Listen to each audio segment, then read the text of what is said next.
Bismillahirrahmanirrahim. Assalamu alaikum. Dear students, today's lecture involves the second property of least square estimate in multiple regression.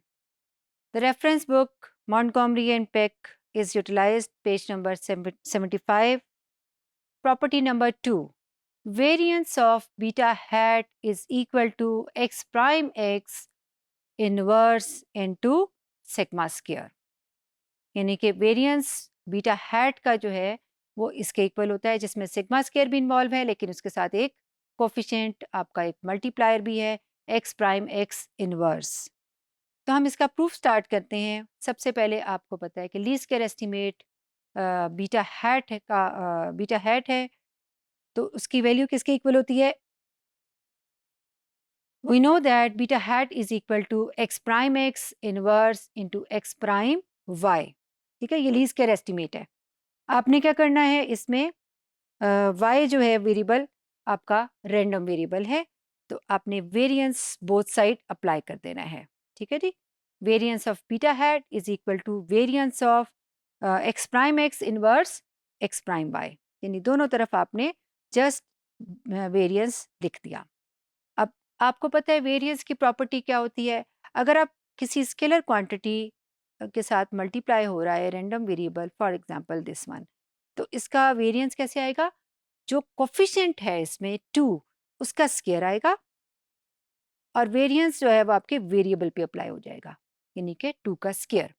अब आपके पास यहाँ पर जो है इसमें ये सारा जो है वो इसका कोफिशिएंट है, तो इसका क्या होना चाहिए? स्क्वायर बन जाना चाहिए, क्योंकि ये जो है वो कांस्टेंट क्वांटिटीज इसमें एग्जिस्ट कर रही हैं। ठीक है, तो अब आप कैसे लिखेंगे? स्क्वायर क्वांटिटी की वजह से आप देखिए एक टर्म यहाँ पर आई, क्योंकि ये मैट्रिक्स है तो हम इकट्ठा स्क्वायर नहीं लिख सकते, और एक उसी का ही प्राइम करके लिख दिया है। ठीक है, जिस तरह से अगर मैं यहाँ पर लिख दूँ 2 वेरिएंस ऑफ एक्स इंटू 2, ठीक है, दोनों तरफ 2 लिख दिया, बिल्कुल उस तरह से आपने एक यहाँ पर लिख दिया कांस्टेंट को और एक आपने कांस्टेंट, ताकि ये स्क्वायर बन जाए, और सेंटर में आपने क्या लिख दिया?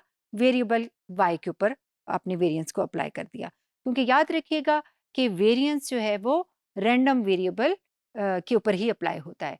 एक्स जो है वो आपके इंडिपेंडेंट वेरिएबल्स हैं, लेकिन वो फिक्स्ड वेरिएबल्स हैं। ठीक है, रैंडम वेरिएबल आपका वाई है। तो अब आपने क्या किया? नेक्स्ट आप देखिए कि वेरिएंस ऑफ वाई जो है वो सिग्मा स्क्वायर के इक्वल होता है। ठीक है, तो अब इसमें अगर हम सब्स्टिट्यूट कर दें कि variance of Y sigma square है, तो कैसे लिखेंगे हम इसको? हम ऐसे लिखेंगे X prime X inverse X prime, और इस सिग्मा स्क्वायर को हम इधर लिख देंगे। ठीक है, अब इसका रिजल्ट किस तरह से आएगा? प्राइम जब अप्लाई होता है तो प्राइम में जो लास्ट टर्म है वो सबसे पहले आती है। अब ये प्राइम का प्राइम होगा तो प्राइम खत्म हो जाएगा, और इस एक्स प्राइम एक्स का इनवर्स। ठीक है, यानी ये पहले आया आपका एक्स और ये आपका बाद में आया, और ये वाला प्राइम जो है हमने अप्लाई कर दिया। अच्छा, एक और बात कि अगर आपके पास ये जो इसके आप प्राइम ले लेंगे तो भी वही रिजल्ट रहेगा। ठीक है, क्योंकि एक्स प्राइम एक्स है, या एक्स ये जो इसका होल का भी प्राइम लें तो वही रहेगा, तो इसलिए इसके ऊपर अप्लाई नहीं होगा, इस तरह अप्लाई होगा।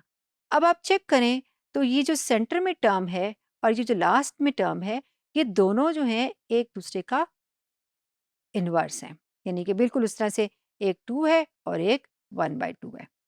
ठीक है, तो क्या होगा? ये कैंसल आउट हो जाएंगी और आइडेंटिटी मैट्रिक्स बन जाएगा। ठीक है, तो आइडेंटिटी मैट्रिक्स की वजह से हम इसे देखें, ये लिखेंगे दिस इज इक्वल टू आई, और जब आइडेंटिटी मैट्रिक्स हुआ तो वो पूरा फैक्टर खत्म हो गया, तो आपके पास सिर्फ क्या रहा? एक्स प्राइम एक्स इनवर्स और सिग्मा स्क्वायर। अब एक और हम काम करते हैं कि इसमें इस टर्म को अगर हम सी कंसिडर कर लें, तो सी कंसिडर करें तो हम इसको वेरिएंस ऑफ बीटा हैट को सी सिग्मा स्क्वायर भी लिख सकते हैं। ठीक है, अब इस सी में जो डायगोनल में एग्जिस्ट करेंगे वो सारे के सारे इसके वेरिएंसेस होंगे इन बीटास के, और ऑफ डायगोनल जो है वो कोवेरिएंसेस होंगे। तो ये इसकी सेकंड प्रॉपर्टी थी कि variance of beta hat is equal to C sigma square और X prime X inverse sigma square.